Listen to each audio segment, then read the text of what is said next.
السلام علیکم ورحمۃ اللہ وبرکاتہ۔ بسم اللہ الرحمن الرحیم۔ رب السماوات والارض وما بینہما ورب المشارق۔ وقال اللہ تعالی فی سورۃ المعراج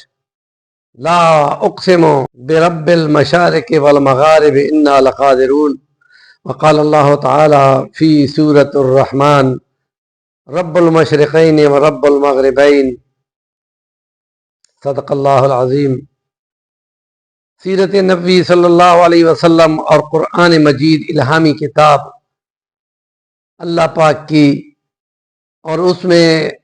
مختلف مضامین ہیں، اور ان میں سائنس کے متعلقہ مضامین حیران کن ہیں، اور اس کے لیے خدا پاک نے اپنے اس کلام میں 1400 سال پہلے بتا دیا تھا کہ کچھ باتیں وہ ہیں جو ان قریب ایک زمانہ آئے گا تو وہ تب کھلیں گی، وہ نشانیاں جو شواہد کائنات ہیں اور وہ جو شواہد وجود انسانی کے اندر ہیں، یہ ساری سائنس ہے۔ ہم ان کو تمہارے سامنے ظاہر کریں گے، تم پکار اٹھو گے کہ بے شک خدا ہر چیز پہ نگہبان ہے۔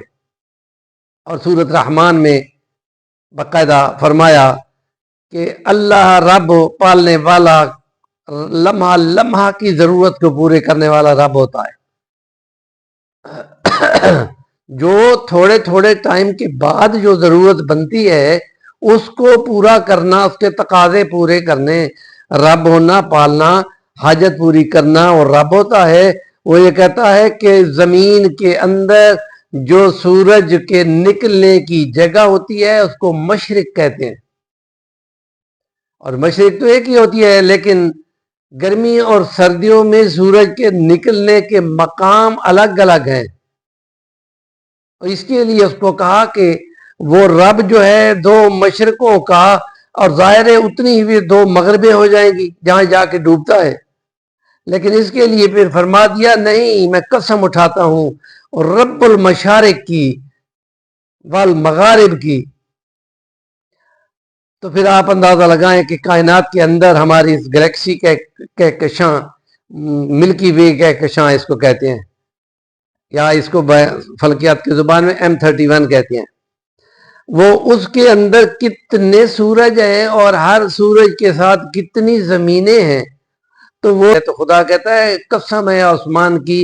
کہ جو رب مشارق کا ہے اور مغارب کا ہے، اور جتنے بھی سیارے ہیں ان کے اوپر مشرق بھی ہوتی ہے، مغرب بھی ہوتی ہے، تو اس لیے اس کو کہا وہ رب بے شمار مشرقوں کا اور بے شمار مغربوں کا ہے۔ یا یوں کہا جاتا ہے کہ سورج جس وقت طلوع ہوتا ہے صبح، تو سردیوں سے لے کے گرمیوں تک ہر اس کا نیا مقام اور نیا پوائنٹ ہوتا ہے جس سے وہ طلوع کرتا ہے، سن رائز کرتا ہے، اور شام کو جب سن سیٹ ہوتا ہے تو وہ بھی ظاہر دوسری جگہ ہوتی ہے۔ تو اس حساب سے اس کو بھی رب المشارق والمغارب کا، وہ ایک لگی بندی جگہ نہیں ہوتی، اس کے زاویے بدلتے رہتے ہیں، یا یہ کہ بے شمار مریخ، مشتری، زحل، ان سب پر سورج طلوع ہوتا ہے۔ یہ جو 9 زمینیں ہیں، ظاہر ہے ان کے سامنے یہ سورج طلوع ہوتا ہے اور غروب ہوتا ہے، تو وہ بہت ساری مشرقیں ہو گئیں اور بہت ساری مغربیں ہو گئی۔ تو یہ سائنس کی خاص زبان ہے جو قرآن نے بیان کی ہے، تو اس کے لیے قرآن نے بولا تھا بہت پہلے، 1400 سال پہلے، سنریہم آیاتنا، ان قریب ہم ان کو دکھائیں گے،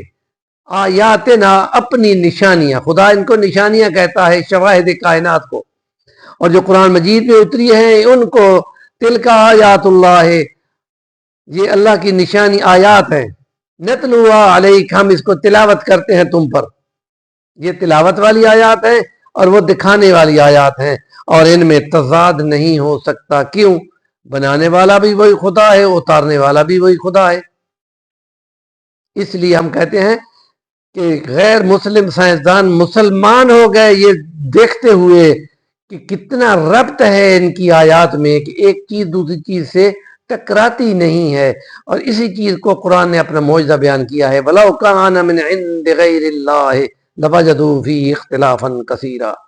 اور قرآن مجید میڈیکل کتاب ہے کہ جدید سائنس آج یہاں پہنچی ہے، تو ذرا سا ان کو جب بتایا جاتا ہے کہ ماں کے پیٹ میں تم جو سٹیجیں بول رہے ہو بے شک ٹھیک ہے کہ تمہارے 40 کروڑ ڈالر لگے ہیں، لیکن یار ہمیں تو یہی پتا ہے کہ پیارے پیغمبر پہ جب قرآن مجید اترا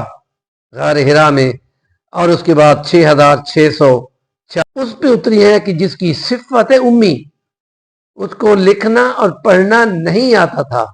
تاکہ کل یہ یہود و نصارہ یہ نہ کہیں کہ تورات انجیل سے اس نے نقل کر لیا ہے۔ اور بھائی اس کو تو لکھنا آتا نہیں، اس کی یہ خدا نے صفت بنا دی ہے، وہ نہیں لکھ سکتا، اور لکھنے کے لیے اس کے ساتھ 42 کاتبین وہی ہیں، وہ ان کو کہتے ہیں ہاں لکھو آ گئی ہے۔ ایک صحابی کے بارے میں آتا ہے کہ وہ اس کے ذمہ تھا کہ کوئی ہو نہ ہو تمہارے پاس کاغذ قلم ہو، تاکہ میں جب آیت اترے تو تم کو لکھا دوں۔ حضرت حنظلہ بن ربی وہ صحابی ہے کہ جس کو حضور نے فرمایا کہ تم میرے ساتھ رہنا ہر وقت۔ جب ہجرت کی مکے سے مدینہ پاک تو وہاں بھی وہ ساتھ تھا، تاکہ کوئی آیت اترے تو فوراً اس کو لکھ لیا جائے۔ قرآن کی تدوین اور جمع کے سلسلے میں نبی پاک کو خدا نے اتنا الرٹ کرایا ہوا تھا تاکہ دنیا یہ نہ کہے کہ یہ تو جناب 200 سال کے بعد لکھا ہوا، جو مسائل تمہاری تورات انجیل کے ساتھ ہے وہ وہاں ہوں گے، یہاں کوئی نہیں ہے۔ اور چینل کا نام ہے صفی الوانی، ضرور سبسکرائب کریں۔ قوم کی بات کا کمنٹ آپ کے ذمہ ہوتا ہے۔